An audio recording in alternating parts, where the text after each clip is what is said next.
Welcome back. In this video we're finally going to tackle the head.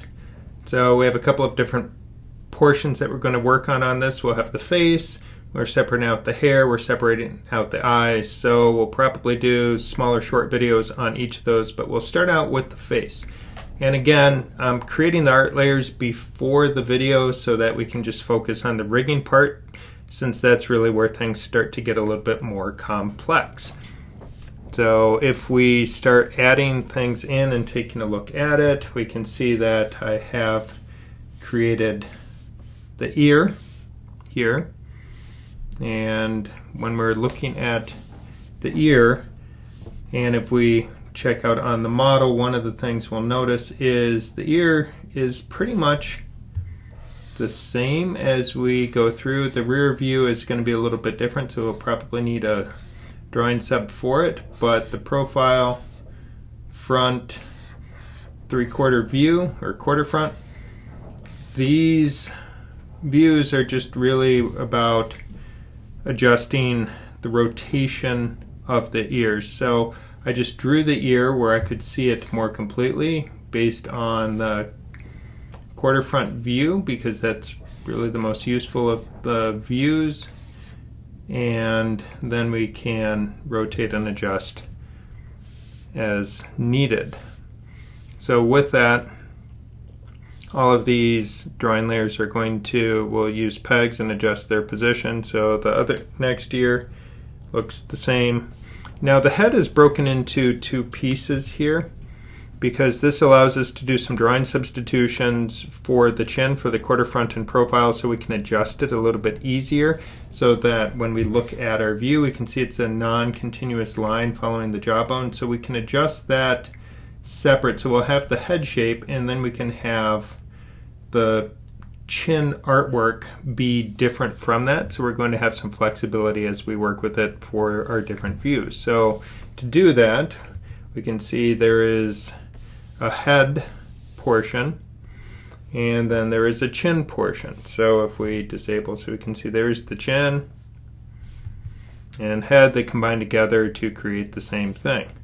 We'll look at the nose here. The nose will have drawing substitutions, because in the quarter front and profile we have a continuous line going up, where in the front view it's just a small line here and a small line right at the brow.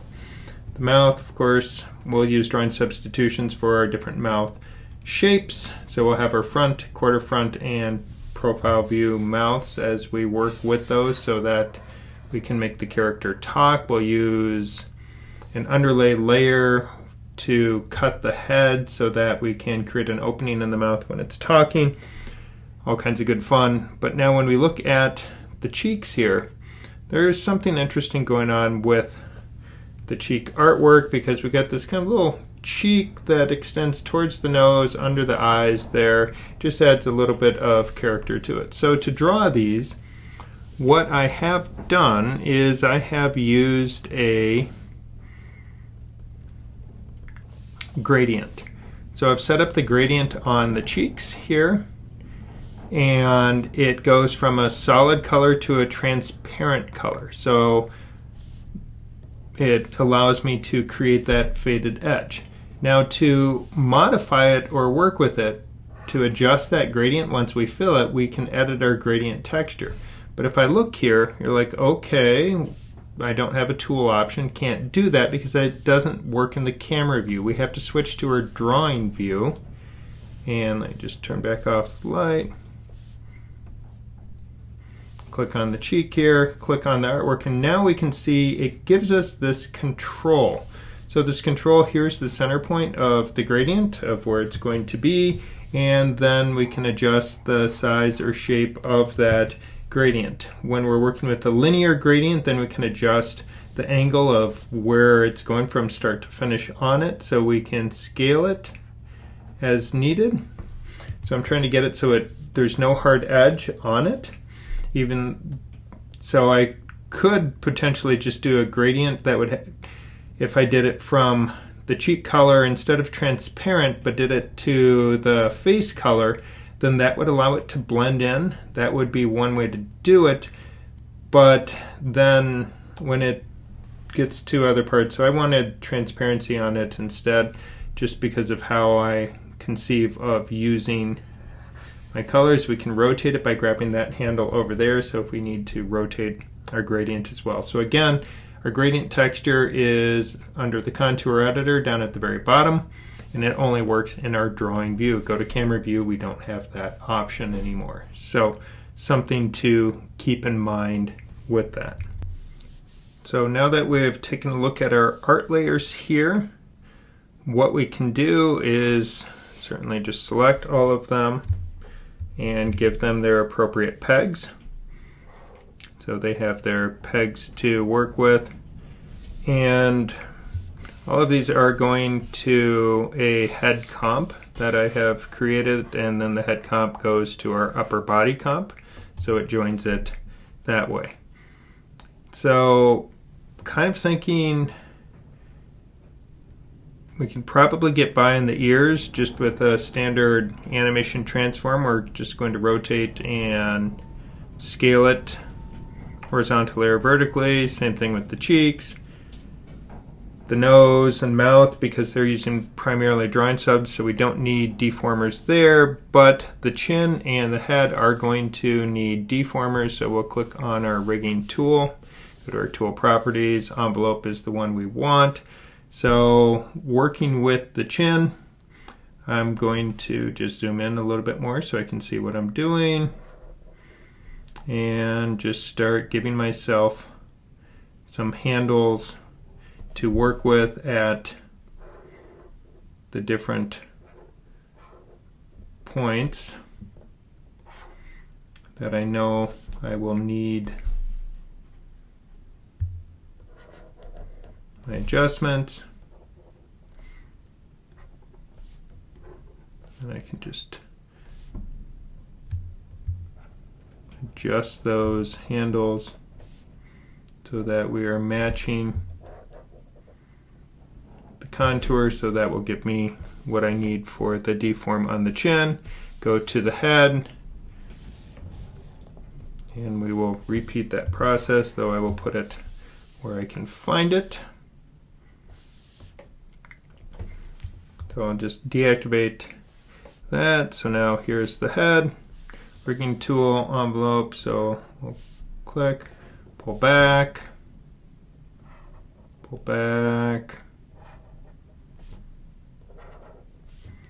and again, as always,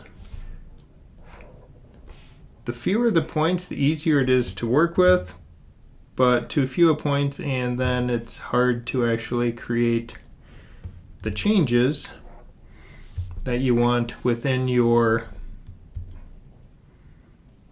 shape. So it's always going to be a little bit of a balancing act of exactly how many points you're going to want or need on your deformer. Alright, so now we got our two deforms set up there. So that's good for that. Just zooming out so I can see and set my peg. Can hide that deformer. So the mouth, let's put it at the mouth.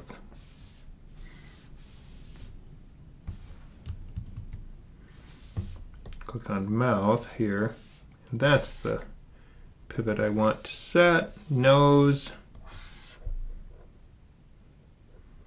probably at the base of the nose is where we'll want to do that. Cheek, middle of the cheek.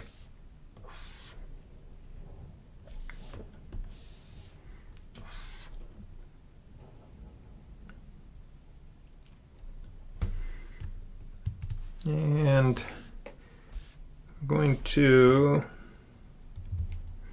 add another head peg here, and then those three I will just set here. And now let's set this ear here, and this ear here. Now we can just simply align and rotate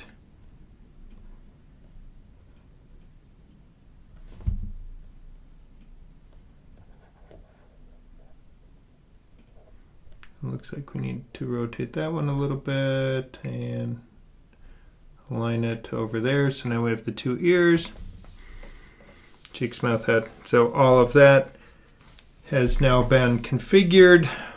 What we will end up on the face and head as we do this, we are going to be setting up so the mouth, nose, cheeks, and eyes will all have a shared peg, because it's useful to be able to just slide the facial features around on the head shape when we're aligning things without doing a lot of work to the head. So it's nice to have a peg for that, but we don't have our eyes made yet, so we will come back to that. So this now preps us and gets us ready for setting up the face. What we're going to look at next is adding in the hair, and then we'll follow up that with the eyes. So good luck and happy rigging.